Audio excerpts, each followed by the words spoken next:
Pope Benedict gearing up for his big visit to the U.S. next week. No one's canceling that. The Vatican now saying that the Pope is aware of threats by Islamic extremists and is putting his trust in law enforcement and God.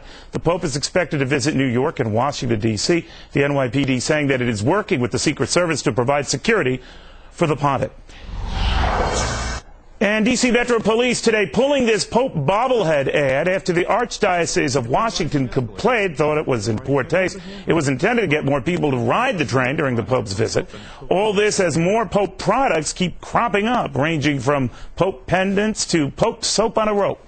Internet evangelist Bill Keller says profiting from the Pope's visit is sinful. You're not a fan of this, huh?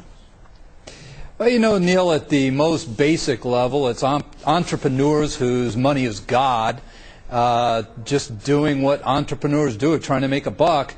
But, you know, at another level, really, it comes down to in the year 2008, there are most groups, if you speak against them, if you create products that demean them, you're going to pay a price. But the one group you can still mock, demean, make fun of with impunity, with no repercussions, are Christians.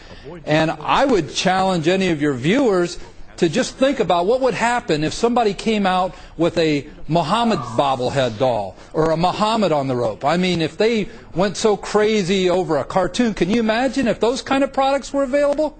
Well, you raise a very good point, but maybe you should flip it around and say we're not going to react like they would react.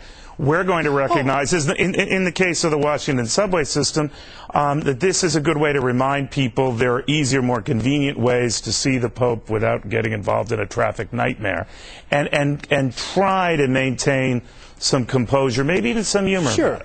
Sure, I agree. And listen, the bottom line is Christians don't react that way. And again, I think the real story here is that people of faith are still at a place where their faith is important to them, despite what the world says, despite what the entrepreneurs are going to do to try to make a buck off our faith. And really, this is the time to really celebrate the Pope's visit to America and not get too caught up in the commercialism, much like we do in a lot of other things. All right. Good points, Bill. Thank you very much. Bill Keller. Always good to be with you. Same here in Tampa.